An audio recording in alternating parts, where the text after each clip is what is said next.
हर बार की तरह इस बार भी प्रधानमंत्री नरेंद्र मोदी ने मन की बात कार्यक्रम के माध्यम से आज अपने विचार, अपनी बातें लोगों से साझा की। आज की मन की बात पर बातचीत करने के लिए हमारे स्टूडियो में हमारे साथ मौजूद हैं जम्मू कश्मीर में विभिन्न ओहदों पर अपनी सेवाएं दे चुके पूर्व प्रशासनिक अधिकारी श्री के.बी. जंडियाल साहब। जंडियाल साहब, आपका आज के इस कार्यक्रम में बहुत बहुत स्वागत है। शुक्रिया। जैसा कि आज हमने एक साथ मन की बात सुनी भी और जिन मुद्दों को प्रधानमंत्री ने आज उठाया उन्हीं पर हम बात करेंगे।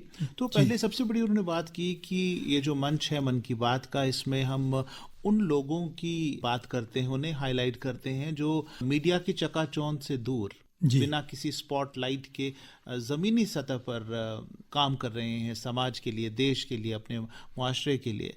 तो ये कितना ज़रूरी है सर, उन लोगों की अहमियत जो देश के निर्माण में योगदान देते हैं इस तरह से। देखिए जगमोहन जी, आपने बिल्कुल सही कहा और प्रधानमंत्री जी ने जो इस विषय पे बोला, मैं सोचता हूँ कि इसका मैं एक लिंकेज होती है कि जैसे हमारे अनसंग हीरो होते हैं ना जी, या अनसंग मार्टियर्स जो फौज में मर जाते हैं, एक दो को ही लोग जानते हैं। और ये एक प्रयास लगता है कि हर एक आदमी जो इस देश के लिए काम कर रहा है, जो सोसाइटी के लिए काम कर रहा है और अपने एरिया के क्षेत्र और अपने समाज को आगे ले जाना चाहता है, वो छोटा सा भी कदम उठाता है लेकिन उसकी रिकॉग्निशन नहीं होती जी।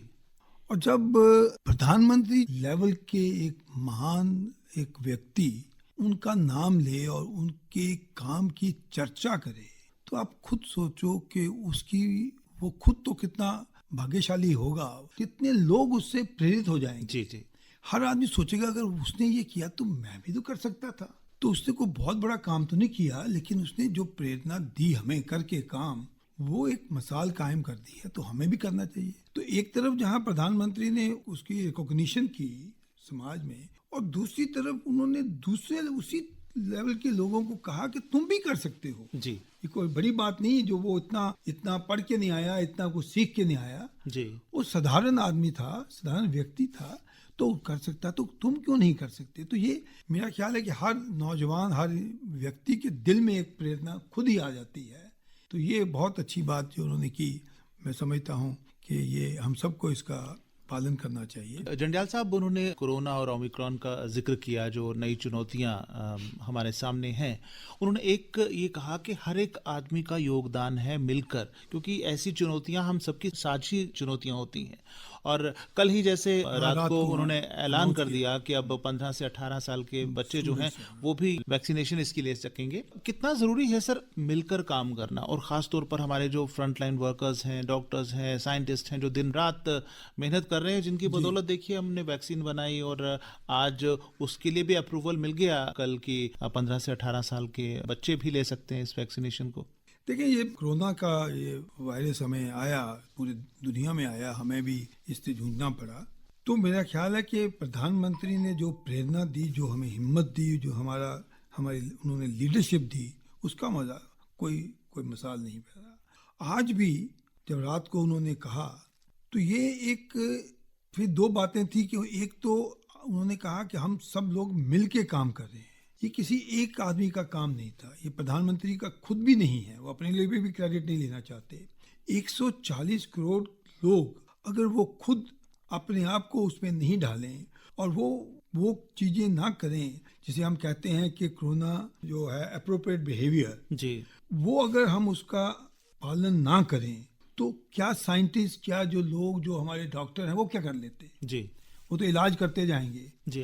लेकिन अगर हमें इससे बचना है, प्रिवेंट करना है, तो हम सबको एक शक्ति देनी है एक दूसरे को जी, अपने हिस्से का योगदान देना, अपना योगदान देते हुए पूरा एक देश जो है वो एक तरफ एक खड़ा हो जाए। जैसे अच्छी बात नहीं लगती कि कुछ लोगों ने बड़ी बेहुदा बातें भी की इसके बारे में जी, तो वो कहते हैं ये नहीं लगाऊंगा मैं जी, मतलब वो लोग, मेरा ख्याल है कि वो समाज के दुश्मन हैं जी, और उन जैसे लोगों का साथ नहीं देना चाहिए। लेकिन हम एक दूसरे को साथ भी दें, एक दूसरे को प्रेरणा भी दें और एक दूसरे के साथ मिलके वो सब चीजों का पालन करें, जिससे कोरोना जैसे वायरस का हम आगे उसको फैलने से रोक सकें जी। ये देखिए कहाँ पहुंचे थे और आज कहाँ पहुंच गए हैं जी। अब जम्मू में ही ले लीजिए, अब अस्पताल जितने भी कोरोना के लिए बनाए गए थे सब खाली पड़े हैं जी। क्यों? इस यूनियन टेरिटरी के लोगों ने भी इस चीजों का अनुसरण किया जी। और उन चीजों का पालन किया, और यही एक शक्ति है जिसका जिक्र प्रधानमंत्री ने किया कि ये देश की शक्ति है 140 करोड़ की, कि हमने इस पे काबू पा लिया। और जी। पूरी उम्मीद है जो ओमिक्रॉन जो नया वेरिएंट आया है उस पे भी काबू कर लेंगे, जी। उसको फैलने से रोकने का। We don't have to lower our guards, जी। ये बात है जी। कि आज भी हम ये खुशफहमी में नहा रहे हैं कि ये हो हमें गया, कुछ होने वाला नहीं है, जी। छोटा है ये। प्रधानमंत्री का हर रोज ये बताना और ये वक्तन वक्तन उनको ये प्रेरणा देना कि तुम्हें ये चीजों का अनुसरण करना चाहिए। जी। आज प्रधानमंत्री ने ग्रुप कैप्टन वरुण सिंह जो शहीद हो गए हैं उनका जिक्र किया, जो हेलीकॉप्टर जी, चला रहे हाँ। थे, वो उनका जिक्र किया, उनके उस लेटर का उन्होंने जिक्र जी। किया जो उन्होंने अपने स्कूल के प्रिंसिपल को लिखा था। और उसमें एक बड़ी इंपॉर्टेंट बात ये रही कि आज जो हमारे बच्चों में, नौजवानों में होड़ लगी रहती है कि इतने परसेंट मार्क्स लेने हैं, 95% या 90% मार्क्स से कम हो गए तो हम कुछ भी नहीं है। तो उन्होंने एक बड़ा अच्छा संदेश दिया कि आप मीडियोकर हैं तब भी कोई फर्क नहीं पड़ता, आप एवरेज हैं कोई फर्क नहीं पड़ता, आप बाकियों से किसी भी तरह से मार्क्स अर्जित करने में पीछे हैं कोई फर्क नहीं पड़ता, आप अपने दमखम पे, अपने बलबूते पे, अपनी मेहनत से असाधारण बन सकते हैं। तो ये चीज आम बच्चों और नौजवानों को समझने की कितनी जरूरत है। बिल्कुल ठीक कहा आपने, और प्रधानमंत्री ने जिस तरह उसका जिक्र किया, मेरा ख्याल है कि मैं तो सैल्यूट करूंगा ग्रुप कैप्टन वरुण सिंह को भी, कि जब उसको ये खिताब मिला, जब उसको ऑनर किया गया शौर्य चक्र से, जी। तो उसको कुछ और ख्याल नहीं आया, उसने अपने स्कूल की याद आई। जी। और स्कूल से जहां से पास हुआ उसके प्रिंसिपल को ये कहा कि मुझे कितनी खुशी है।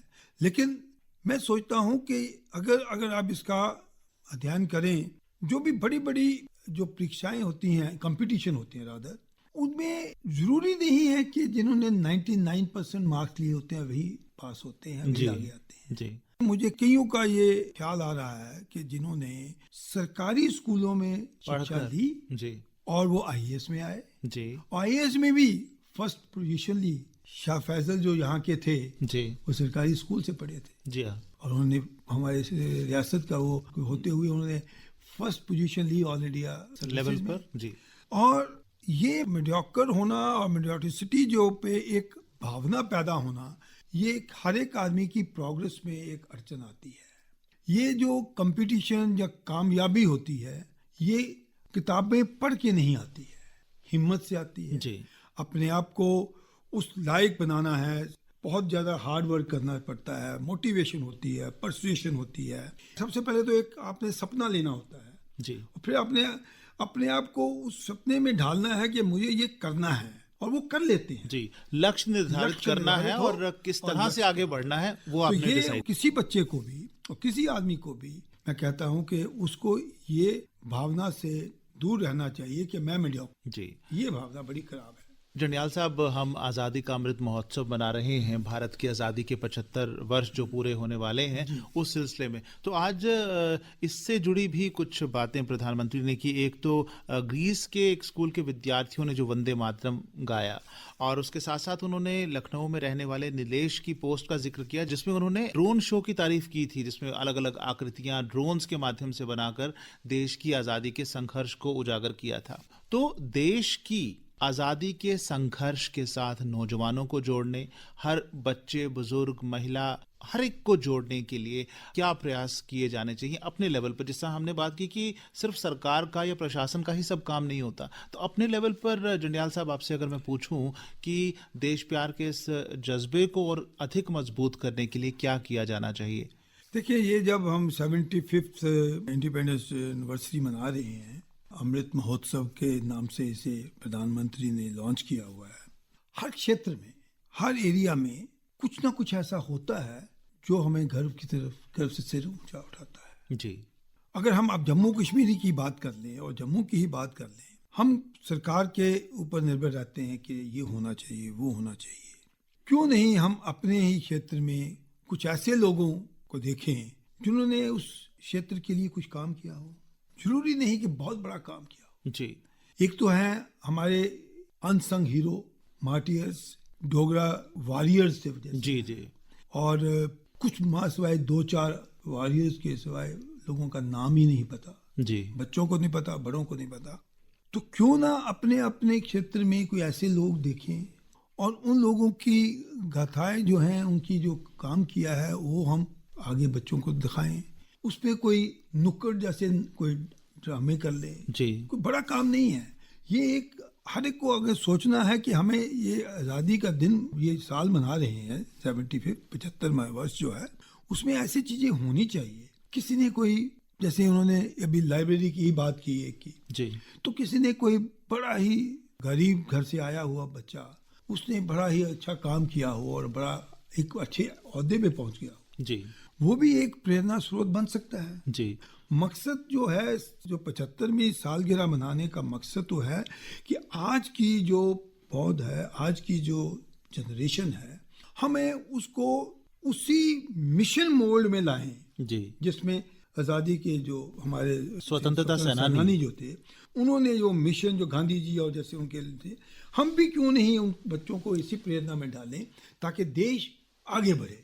आज के जो हमारे सेनानी हैं, जो आदमी के हमारे जो काम करने वाले लोग हैं, उनको आगे बढ़ाएं ताकि देश मजबूत रहे और आगे उन्नति करता रहे। जी। और जैसा कि आकाशवाणी जम्मू ने भी एक श्रृंखला शुरू की है, इसके तहत हम भी उसी तरह अनसंग हीरोज को ढूंढ के लाते हैं, ऐसी कहानियां ढूंढ कर ला रहे हैं जिन्होंने 47 की पार्टीशन के दौरान, उसके बाद 71 के युद्ध के दौरान बहुत योगदान दिया। हाल ही में हमने बात की लेफ्टिनेंट संतन, जो इस समय 96 वर्ष के हैं, तो उन्होंने किस तरह पार्टीशन के दौरान पाकिस्तान ऑक्युपाइड एरिया है वहां से लोगों को, रेफ्यूजीज को सुरक्षित लाने में क्या रोल निभाया। तो ऐसा प्रयत्न हम भी अपने लेवल पर कर रहे हैं। कार्य किया है। आपने जंडियाल साहब अभी बात की उस लाइब्रेरी की, तो जब हम कुछ करने का जज्बा रखते हैं तो उसमें ये मैटर नहीं करता कि हमारी उम्र क्या है, हम बच्चे हैं, नौजवान हैं, ताकतवर हैं, कैसे हैं, वो मैटर नहीं करता। जैसे कि 84 वर्षीय डॉक्टर कुरेला विठलचार्य जिनका नाम है, उनका बचपन का सपना था एक लाइब्रेरी खोलने का, और उन्होंने आज से 6-7 साल पहले ये काम शुरू किया। तब उनकी उम्र कितनी होगी, हार्डली 77 या 78। उस उम्र में उन्होंने शुरुआत करके आज उनकी लाइब्रेरी में 2 लाख से ज्यादा किताबें हैं। तो ये किस तरह से हमें प्रेरणा देता है उनका ये काम, उनका ये योगदान। देखिए, मैं सोचता हूँ कि ये भी एक प्रेरणा का काम, जो हम करते हैं ना, जब हम अमृत महोत्सव के में है, ये लोगों को भी अमृत महोत्सव में आना चाहिए जी। और ये हर घर में, मेरी जैसी उम्र में या कोई मेरे जैसे सीनियर सिटीजन बहुत हैं और उनके पास अपनी किताबें होती हैं। सारी उम्र के लाइब्रेरी तो नहीं बनाते, लिटरली अगर देखा जाए कि लाइब्रेरी की शक्ल में तो नहीं है, पर किताबें हैं, नॉवल हैं, कोई ऑटोबायोग्राफीज हैं, कोई हिस्टोरिकल चीज़ें हैं, कोई टोपोग्राफिकल होती हैं, कोई एनवायरनमेंट के ऊपर हैं। तो भांत भांत के जैसे जैसे टेस्ट आदमी का होता है, पॉलिटिकल होती हैं, तो वो सब अगर हम लोग वो सबसे साझा कर लें जी। और जैसे आचार्य विठलाचार्य ने एक कदम उठाया, हम लोग भी मिलकर 10-20 आदमी एक वो जमा करके अपनी किताबें इकट्ठी कर लें और एक छोटी सी पब्लिक लाइब्रेरी बना दें, तो कितना अच्छा रहेगा। जी। ये तो मतलब हमें तो प्रधानमंत्री का ये कहना सिर्फ एक उसको ही रिकॉग्निशन देने की बात नहीं होनी चाहिए जी। बात तो ये भी होनी चाहिए कि और लोग भी ऐसा कार्य करें। आपको आइडिया मिलता है, क्लू मिलता है कि आप लेकिन मैं दूसरी बात ये भी कहना चाहता हूँ कि जो आजकल की पौध जो है, आजकल के जो बच्चे जो हैं, यूथ हैं, या इवन मिडिल लेवल के जो हैं एज के, उनमें पढ़ने का इतना शौक नहीं रहा। ये टीवी, सोशल मीडिया, जी जी जी, इससे ना इनका पढ़ने से, जो किताबें पढ़ने वाला काम था, जो इतनी अच्छी किताबें होती हैं, तो कहते हैं ना, book is the best company. Yes. तो वो उनको भी प्रेरित करना चाहिए। और प्रधानमंत्री ने इसका जिक्र भी किया कि जो किताबें जो हैं वो केवल ज्ञान ही नहीं देती, बल्कि हमारी जो पर्सनैलिटी है उसको भी निखारती है, निखारने का काम करती है। मैं कहता हूँ एक अच्छी कंपनी है, अकेला आदमी होता है तो इससे बेहतर कंपनी कोई नहीं। और कि आप किताबें पढ़िए तो आपको कितना सुकून मिलता है। जी। उन्होंने कहा कि अपनी 5-5 किताबें जो आपकी फेवरेट हैं वो लिख कर भेजिए, सो दैट बाकियों को भी पता चले कि कितनी इंपॉर्टेंस है किताबों की और किस किस किताब में क्या क्या खास बात है। हम किताबों की बात जंडियाल साहब कर रहे हैं, तो हमारे प्राचीन ग्रंथों का, उनमें जो जितना ज्ञान है, उनकी लोकप्रियता जो है सिर्फ भारत में ही नहीं विदेशों में। वो अलग बात है कि भारत में हमारे नौजवान जो पीढ़ी है किताबों को पढ़ने वाली आदत से दूर होते जा रहे हैं। तो पुणे में रहने वाले भंडारकर ओरिएंटल रिसर्च इंस्टीट्यूट नाम का एक केंद्र है पुणे में, उन्होंने जो दूसरे देशों में रहने वाले लोग हैं उनको लिए एक ऑनलाइन कोर्स शुरू किया है महाभारत के बारे में, और उन्होंने ये भी जिक्र किया कि ये जो उन्होंने उसके लिए कंटेंट तैयार करना शुरू किया वो 100 साल पहले। जी, तो इसके बारे में जंडियाल साहब मैं चाहूंगा कि आप कुछ कहें। देखिए, हमारे ग्रंथ जो हैं किसी भी धर्म के हों, महाभारत का है, जब हमें गीता है, जब गुरु ग्रंथ साहब जी का है, तो जितने भी ग्रंथ हैं उनका कोई मुकाबला नहीं दुनिया में। संस्कृत में लिखे गए, हिंदी में लिखे गए, अब तो इंग्लिश में भी उसका अनुवाद हो चुके हैं। और मजे की बात है कि जो वेस्टर्न कंट्रीज हैं, जो लोग जो बाहर वाले हैं, उनको इन ग्रंथों में रुचि बढ़ रही है। जी हाँ, हम लोग जो हैं उससे दूर होते जा रहे हैं। जी, हमारे में जो कमियां हैं, खामियां हैं, वो इस कारण भी हैं, हम अपने आदर्शों को भूलते जा रहे हैं। हमें अपने जो ग्रंथों से शिक्षा लेनी चाहिए थी, हम नहीं ले रहे। हमें कोई सुना दे, यही ग्रंथ अगर सोशल मीडिया में दो लाइनों में आ जाए तो हम समझ लेंगे उसको, लेकिन वो ग्रंथ की पूरी तरह से पढ़ने में हम परहेज करते हैं। तो मेरा ख्याल है कि जैसे उन्होंने ऑनलाइन का किया, पुणे के जो हैं विद्वान, लेकिन हमें भी कोई यहाँ पर जो जम्मू कश्मीर में भी, जम्मू के लोगों को भी, जो कोई विद्वान जो ऐसा हो, उसको भी मेरा ख्याल है कि लोगों को, खास तौर पे जो हमारे नौजवान हैं, उनको इस तरफ प्रेरित करने के लिए सोशल मीडिया में भी कुछ ना कुछ डालते रहना चाहिए। जी, हमारे पास आते हैं, मेरे पास बड़े एक ज्ञानी हैं, वो सुबह ही गीता का, महाभारत के श्लोक और उसका हिंदी और इंग्लिश अनुवाद जो होता है वो सुबह सुबह मुझे भेजते हैं, और मैं भी 20-25 अपने दोस्तों को उसको शेयर करता हूँ। जी, ठीक है।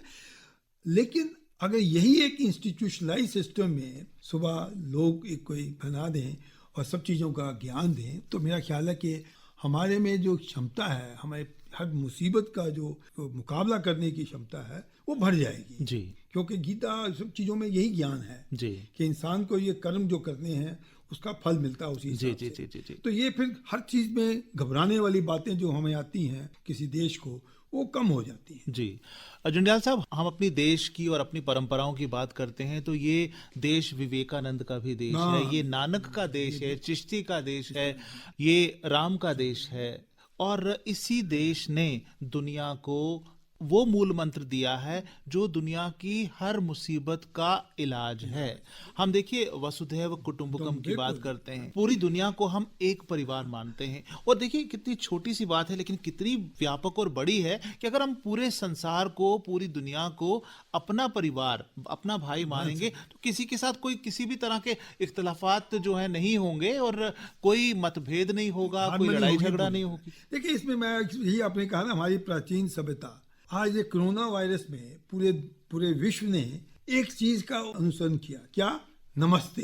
जी, किसी से हाथ नहीं मिलाना था। जी, तो बड़े बड़े जो आपके फॉरेन कंट्री, जो अमेरिका, यूके, सब ने किसी को हैंड शेकिंग बंद करके नमस्ते का। जी। तो ये भी एक हमारी परंपरा थी, अचीवमेंट कह सकते हैं उसको। अचीवमेंट तो थी, मेरा मतलब परंपरा थी, लेकिन हालात ऐसे पैदा हो गए कि कोरोना ने कि हर एक को वही सिखा दिया कि नमस्ते करना चाहिए। जी, और भारतीय परंपराओं से दुनिया कितनी प्रेरित हो रही है। और आज के मन की बात में प्रधानमंत्री ने जिक्र भी किया कि सर्बिया के एक स्कॉलर हैं डॉक्टर मोमिर निकिच, उन्होंने संस्कृत सर्बियन डिक्शनरी तैयार की है जिसमें 70,000 से ज्यादा वर्ड, 70 वर्ष की उम्र में उन्होंने संस्कृत सीखी और 93 वर्ष। तो देखिए, तो उम्र तो age is just a number, you can do wonders in any age, किसी भी होनी चाहिए, एक गोल होना चाहिए, मिशन होना चाहिए। जी, और मंगोलिया के 93 इयर्स ओल्ड प्रोफेसर जे गेंधेधरम, जो कि भारत के करीब 40 प्राचीन ग्रंथों का अनुवाद मंगोलियन भाषा में कर चुके हैं। यानी हम ये कह रहे हैं कि दुनिया हमसे प्रभावित हो रही है, प्रेरित हो रही है, लेकिन हम उससे दूर होते जा रहे हैं। तो ये किताबों को पढ़ने की आदत जो है हमें डालनी ही चाहिए। और देखिए, आगे उन्होंने जिक्र किया कि गोवा के एक सागर मुले हैं, जो कि वहाँ की एक चित्रकारी की शैली है विशेष, जिसे शायद कावी चित्रकला कहते हैं, तो उसको बचाने का वो प्रयास कर रहे हैं क्योंकि वो लुप्त होती जा रही है। तो हम अपने अगर डुग्गर प्रांत की बात करें तो यहाँ एक बड़ा अच्छा चलन हुआ करता था रुट राड़े का, लेकिन आज एक आध कोई ऐसी जानता संस्था भी है, नहीं। आज एक आध कोई ऐसी संस्था है जो इसके लिए काम कर रही है। आज हम अगर बच्चों से पूछते हैं तो उनको पता ही नहीं ये रुटराड़े क्या होता है।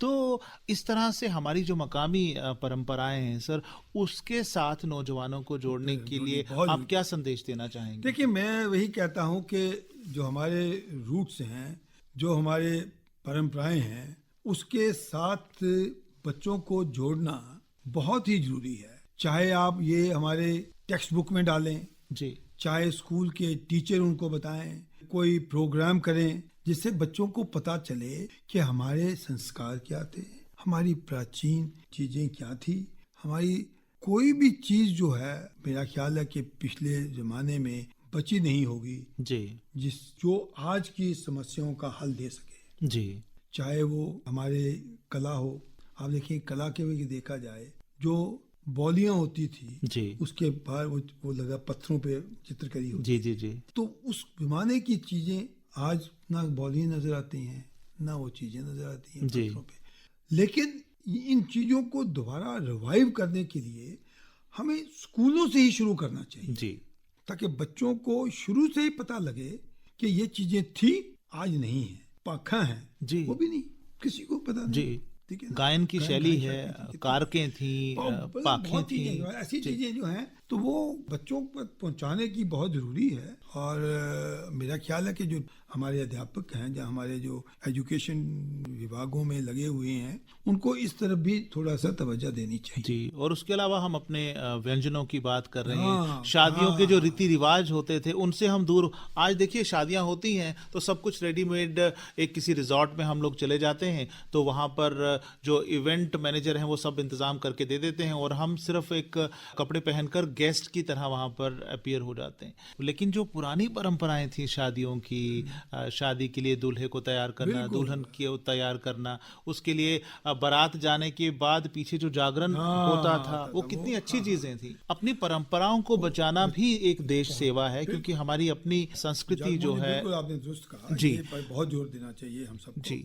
और परंपराओं के साथ साथ हमें प्रकृति के प्रति जो प्रेम है, ये प्रधानमंत्री हर ऑलमोस्ट हाँ, बेशक। हम भी अपने हर एक कार्यक्रम में इसका जिक्र करते हैं कि अपनी जो प्रकृति है उसे प्रदूषण से बचाना है, अपने जो वन्य जीवन है उसे बचाना है। उसके लिए उन्होंने जिक्र किया अरुणाचल प्रदेश के लोगों ने जो एयरगन सरेंडर करने का जी, अभियान जी। शुरू किया है।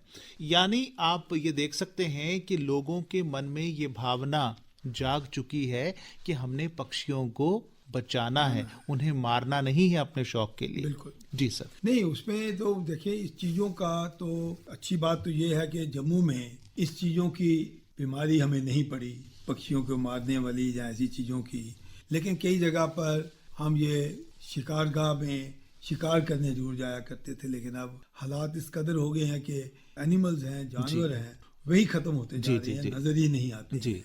जैसे वो एक का टाइगर का चला मुहिम, जी। वो इसलिए चला कि लोग शिकार भी करते थे और हमने उनके कैचमेंट एरिया कब्जा कर लिया, वो जी। चले गए।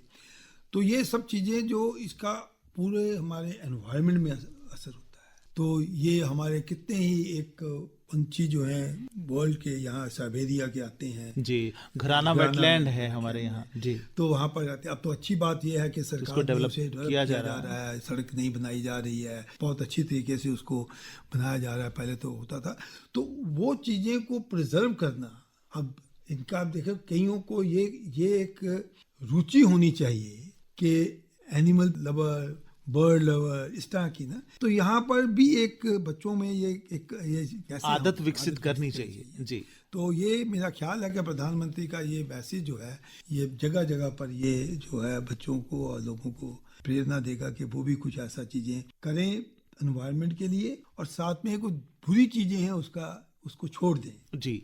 मैं तो कहता हूं कि इसका एक बड़ा वाइडर एस्पेक्ट ये है कि इसी को मानते हुए कश्मीर के हमारे नौजवान जो हैं जी वो बंदूक छोड़ दें। जी, बहुत बढ़िया, बहुत बढ़िया। कि इन्होंने तो पंछी मारे हैं, वो तो इंसान को मार रहे हैं। जी, अगर जी। वो इससे प्रेरणा लें और कहें कि आज हम प्रधानमंत्री के इस कहने पर जब जो अरुणाचल प्रदेश के लोगों ने किया है, हम भी करें, छोड़ें हम बंदूक को जी और हम रहें, इंसान को मिल मिलकर रहें और जो मसले अपने हैं वो उसका हल करें, आपस में मिल के बैठ के करें, सरकार से करें, और ये जो बंदूक पकड़ी है उसको छोड़ दें, उसका त्याग कर दें। तो इससे बड़ी बात हो नहीं सकती। जी, हालांकि और भी बहुत से विषयों पर प्रधानमंत्री ने बात की, लेकिन इतना समय नहीं है कि हम उस पर चर्चा करें आज, क्योंकि इस वर्ष का ये आखिरी मन की बात था।